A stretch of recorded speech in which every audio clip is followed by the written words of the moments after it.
काला अष्टमी का दिन चूँकि काल भैरव को समर्पित है। काल भैरव जो कि शिव जी के ही रौद्र रूप माने जाते हैं। काला अष्टमी वैसे हर महीने में आती है, लेकिन सावन माह में पड़ने वाली जो काला अष्टमी होती है उसका एक विशेष महत्व होता है, क्योंकि सावन का महीना ही शिव भगवान को समर्पित है और काल भैरव जो है वो भी शिव भगवान के ही रौद्र रूप हैं। ऐसे में काल भैरव को प्रसन्न करने के लिए अगर आप छोटे छोटे उपाय कर लेते हैं और इस दिन की अगर आप महिमा समझ लेंगे और आप उपाय करेंगे तो निश्चित रूप से आपकी जो भी समस्याएं होती हैं उनका समाधान जल्दी ही हो जाता है। तो अगर आपके विवाह में बाधाएं आ रही हैं, शादी के योग नहीं बन पा रहे हैं, आपने कई उपाय कर लिए हैं, पूजा पाठ कर लिया है, उसके बावजूद भी अगर आपके शादी के योग नहीं बने हैं तो ऐसे में आपको कालाष्टमी के दिन काल भैरव को ये चीज़ें ज़रूर अर्पित करनी चाहिए। साथ ही साथ आपको एक छोटा सा उपाय मैं बताऊँगी, अगर आप यह कर लेते हैं तो आपके बच्चों के जो भी ग्रह दोष होते हैं वो शांत हो जाते हैं। देखिए, जो शादी में अड़चन आती है वो कई कारण से आती है। हो सकता है कि आपके बच्चों की कुंडली का जो सप्तम भाव है उसमें शनि, राहु, केतु जो क्रूर ग्रह हैं वो विराजमान हो गए हों, जिससे कि शादी में अड़चनें आ रही हैं। या फिर हो सकता है कि आपके बच्चे के ऊपर पितृदोष हो, नज़र दोष है, या फिर किसी ने आपके बच्चे का जो शादी है, जो लग्न है वो बांध दिया है, जिससे कि शादी में रुकावट आ रही है। ऐसे में अगर आप काल भैरव के दिन कालाष्टमी के दिन अगर आप भैरव भगवान की पूजा कर लेते हैं तो आपके बच्चों के ऊपर से एक तो शनि दोष समाप्त हो जाएगा, क्योंकि जो काल भैरव होते हैं वो शनि ग्रह के आधिपत्य हैं। तो अगर आप शनि देव की पीड़ा से छुटकारा पाना चाहते हैं, अगर आप चाहते हैं कि आपके बच्चों की कुंडली में राहु केतु जो ग्रह हैं वो शांत हो जाए, तो इससे के लिए आपको क्या करना होगा कि कालाष्टमी के दिन काल भैरव की आपको पूजा अर्चना करनी होगी। किस तरीके से आपको पूजा करनी है और क्या आपको उपाय करना है, इसकी जानकारी मैं आपको इस वीडियो में दूंगी। लेकिन उससे पहले हमेशा की तरह आपसे मेरा निवेदन है कि अगर अभी तक आपने मेरा चैनल छोटी बहू डेली टिप्स को सब्सक्राइब नहीं किया है तो चैनल को सब्सक्राइब जरूर कर लीजिए। वीडियो पसंद आए तो लाइक कीजिए और कमेंट बॉक्स में हर हर महादेव या जय मां लक्ष्मी जरूर लिखिए, जिससे कि मां लक्ष्मी की कृपा आप पर और आपके पूरे परिवार पर हमेशा के लिए बनी रहे। देखिए, जो सावन माह की कालाष्टमी है वो 28 जुलाई के दिन पड़ेगी। 28 जुलाई रविवार के दिन कालाष्टमी का दिन पड़ेगा। तो इस दिन आपको क्या करना है कि आपको इस दिन उपाय करना है, और इस उपाय को माँ भी कर सकती है अपने बच्चों के लिए, और जो बच्चे हैं, लड़के हों या लड़कियाँ, वो स्वयं के विवाह के लिए उपाय कर सकते हैं। लेकिन कई स्थिति ऐसी आएगी जिसमें बच्चों का होना जरूरी होगा, और कई उपाय ऐसे होंगे जिसमें बच्चे अगर नहीं हैं तब भी काम चल सकता है। तो किस तरीके से बच्चों को उपाय करना है और किस तरीके से उनकी जो माता पिता हैं वो उपाय कर सकते हैं, तो आपको आगे वीडियो में मैं बताती हूँ। तो आपको क्या करना है कि कालाष्टमी के दिन सुबह, मतलब 28 जुलाई के दिन सुबह आपको स्नान आदि करके साफ सुथरे वस्त्र धारण कर लेना है। इसके बाद में सबसे पहले आपको अपने जो पूजा स्थल होगा वहाँ पर आपको एक देसी घी का दीपक जलाना है, और जलाने के बाद में जो भी देवता में आपका विश्वास है, जो भी देवता को आप मानते हो, जो आपके कुल देवता हो, उनसे आपको प्रार्थना करनी है, और आपको उनके सामने यह आग्रह करना है कि मैं यह उपाय करने जा रहा हूँ या जा रही हूँ, मुझे इसमें सफलता दे, अगर गलती से कोई भूल चूक हो जाए तो क्षमा करें। इस तरीके से सबसे पहले आपको अपने पूजा स्थल में दीपक जलाकर प्रार्थना करनी है। उसके बाद में आपको लेना है सरसों का थोड़ा सा तेल, मतलब 1 कटोरी आप ले लीजिए, 1 कटोरी से थोड़ा सा कम ही, तो थोड़ा सा आप सरसों का तेल ले लीजिए। तो यह सरसों का तेल आपको लेकर अपने बच्चे के सर के ऊपर से क्लॉकवाइज डायरेक्शन में घुमा देना है। देखिए, डायरेक्शन का जरूर ध्यान रखिएगा कि आपको घड़ी की जो दिशा होती है उस दिशा में घुमाना है, क्योंकि आप जो उपाय कर रहे हैं वो आप भगवान के लिए कर रहे हैं, तो इसलिए आपको इसको क्लॉकवाइज डायरेक्शन में ही घुमाना होगा। उसके बाद में अगर मान चलिए कि बच्चा नहीं है आपके पास में, तो आपको फिर यह जो सरसों का तेल है वो आपको अपने घर की प्रत्येक जगह पर लेकर इसको घुमा देना है, और आपको प्रार्थना करनी है कि जो भी आपके बच्चे के ऊपर ग्रह दोष हैं, जो भी बाधाएं हैं, जो उसके विवाह में अड़चन बनी हुई हैं, वो सारी अड़चन दूर हो जाए। इस तरीके से मनी मन प्रार्थना करने के साथ में आपको जो सरसों का तेल है वो या तो बच्चे के सर के ऊपर से घुमाइए, बच्चा नहीं है तो फिर आप पूरे घर में, क्योंकि आपके घर में बच्चा तो आएगा ही, और घर में अगर ग्रह दोष शांत हो जाएंगे, घर में शुभ कार्य होने लगेंगे, तो आपके बच्चे की शादी भी जरूर हो जाएगी। तो आप उसको सरसों का तेल जो घुमा लीजिए। उसके बाद में आपको क्या करना है, आपको लेना है 5 नींबू।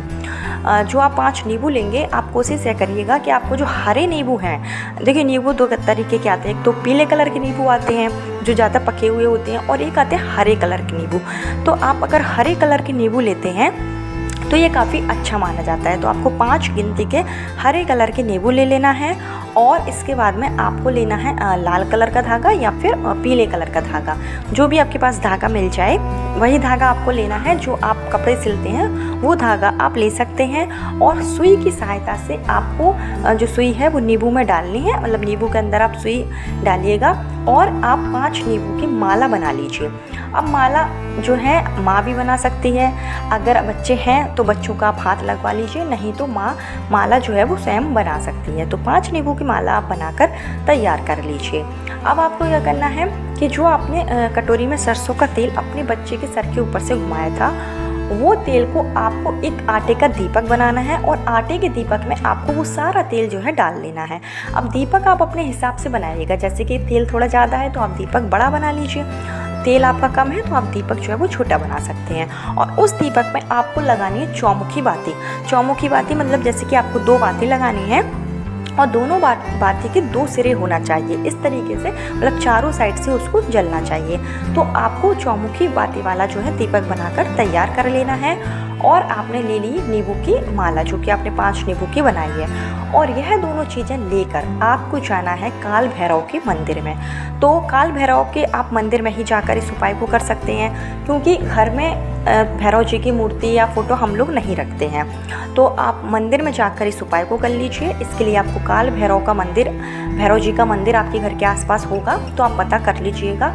हर शहर में, हर गांव में मंदिर होता ही है भैरव जी का। दूर हो सकता है वो मैं मान सकती हूँ, तो आप कहीं पर भी अगर भैरव जी का मंदिर है तो आपको वहीं पर जाकर इस उपाय को पूर्ण करना है। अब अगर किसी कारण से माँ बीमार है या कोई अन्य कारण है, मंदिर काफ़ी दूर है, आप नहीं जा सकते हैं, तो उस स्थिति में आप शिव भगवान के मंदिर जाकर भी इस उपाय को कर सकते हैं। शिव भगवान जी को, जो काल भैरव ही हैं, काल भैरव शिव भगवान का ही रौद्र रूप है, तो आप अपनी मन में जो छवि रखिएगा वो काल भैरव की रखिएगा, और शिव भगवान के मंदिर में जाकर भी आप इस उपाय को कर सकते हैं। लेकिन प्राथमिकता आपको ये रखनी है कि अगर मंदिर पास में है और आप जा सकते हैं तो आप काल भैरव के मंदिर ही जाएं। उसके बाद में आपको क्या करना है, जब आप मंदिर में पहुंच जाएं, तो जैसे आप काल भैरव के मंदिर में पहुंचे तो आपको सबसे पहले जो चौमुखी दीपक आप ले गए थे सरसों के तेल का, वो दीपक आपको प्रज्वलित कर लेना है। जब आप दीपक जलाएंगे तो आपको अपने विवाह की कामना कर लेनी है। जैसे अगर बच्चे कर रहे हैं तो वो अपने विवाह की कामना करेंगे काल भैरव के सामने, और अगर माँ कर रही है तो वो अपने बच्चे के शीघ्र विवाह के लिए प्रार्थना करेगी भैरव देवता से। आपको अपने बच्चों के विवाह की कामना करनी है और ग्रह दोष शांत हो जाए, इसके लिए भी आपको प्रार्थना करनी है। और यह जो नींबू की माला आप ले गए थे, वो नींबू की माला आपको काल भैरव को चढ़ा देनी है। अगर आप शिव मंदिर में गए तो शिव मंदिर में भी आपको चौमुखी दीपक जला देना है, और जो आप नींबू की माला ले गए थे वो आपको शिवलिंग के ऊपर अर्पित कर देनी है। देखिए, एक तो जो नींबू की माला होती है, अगर हम शिव भगवान को भी चढ़ाते हैं तो हमें शुभ फल की प्राप्ति जल्दी से हो जाती है, क्योंकि नींबू का फल भोलेनाथ को जरूर चढ़ाया जाता है। सावन के महीने में कोई भी विशेष मनोकामना होती है तो हमें नींबू का फल भोलेनाथ को जरूर चढ़ाना चाहिए। तो ऐसे में अगर आप कालाष्टमी के दिन नींबू की माला चढ़ाते हैं तो आपकी मनोकामना जल्दी से जल्दी पूरी हो जाएगी, चाहे फिर वो विवाह की हो, किसी भी तरीके की मनोकामना हो। इसके साथ ही आपको काल भैरव के मंदिर में जाकर जब आप नींबू की माला चढ़ाते हैं और सरसों के तेल का आप दीपक जलाते हैं, तो इससे जो भैरव जी होते हैं वो आपके ऊपर जो भी शनि दोष होगा, एक तो शनि दोष से आपको जल्दी से जल्दी मुक्ति मिल जाएगी, और जो भी आपके ऊपर राहु केतु की स्थिति होगी आपके कुंडली में तो वो सही हो जाएगी। इससे क्या होगा कि आपके बच्चे की जो विवाह की जो बाधाएं हैं वो दूर हो जाएगी, और जल्दी से जल्दी शादी के योग जो है वो बनने लगेंगे। तो यह एक छोटा सा उपाय था जिसको अगर आप कालाष्टमी के दिन कर लेते हैं, कालाष्टमी सावन के महीने की कालाष्टमी, तो आप सावन के महीने में कालाष्टमी के दिन यह छोटा सा उपाय जरूर करें। जो भोलेनाथ हैं वो आपकी मनोकामना जल्दी से जल्दी पूर्ण करेंगे।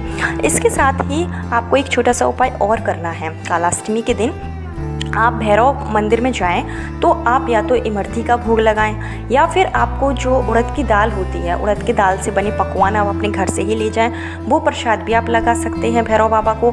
और जो भी आपने भैरव बाबा को प्रसाद लगाया है, जैसे कि आपने काली उड़द का की चीज़ों का बनाकर अगर प्रसाद लगाया है या फिर आपने जलेबी का प्रसाद लगाया है, तो ये सारा जो प्रसाद है वो आपको किसी भी कुत्ते को, या अगर 2 कलर का जो कुत्ता है आपको वो मिल जाता है, तो अगर आप कुत्ते को यह प्रसाद खिला देते हैं भैरव बाबा के नाम से अपनी मनोकामना बोलते हुए, शीघ्र विवाह की कामना करते हुए, तो जो कुत्ता होता है, कुत्ता जो कि काल भैरव जो हैं भैरव बाबा हैं उनकी सवारी है। तो ऐसे में अगर आप कुत्ते को कोई भी चीज़ खिलाते हैं, अगर आप उड़द की दाल से बनी हुई चीज़, जो प्रसाद आप भैरव बाबा को चढ़ाते हैं, अगर वही प्रसाद आप कुत्ते को भी खिला देते हैं तो भैरव बाबा आपसे बहुत ज़्यादा प्रसन्न हो जाते हैं और आपकी जो मनोकामना होती है, विवाह की जो बाधाएं होती हैं, वो जल्दी से जल्दी दूर हो जाती है। अगर आप मीठी रोटी बनाकर कुत्ते को खिला देंगे काला अष्टमी के दिन, तो यह बहुत ही शुभ माना जाता है। इससे सारे ग्रह जो होते हैं वो आपके ही अनुकूल हो जाएंगे। अगर आप मीठी रोटी नहीं बना सकते हैं तो फिर आप बिस्किट ही, जो भी आपके पास बिस्किट है वो आप कुत्ते को खिला दीजिए। मतलब कुछ ना कुछ आपको कालाष्टमी के दिन कुत्ते को ज़रूर खिलाना है। उपाय तो आपको करना ही है। उसके साथ में अगर आप कुत्ते को कोई भी चीज़ खिला देते हैं तो आपके विवाह की जो बाधाएं हैं वो अति शीघ्र दूर हो जाएगी। तो यह उपाय आप ज़रूर कीजिए, बहुत ही असरदार उपाय है। कालाष्टमी का दिन बहुत ही अच्छा दिन माना जाता है और सावन के महीने में तो अगर कालाष्टमी के दिन आप उपाय करते हैं तो ये आपके लिए ही बहुत अच्छा होगा। तो कल फिर मिलती हूँ नए वीडियो, नए उपाय। जब तक के लिए राधे राधे।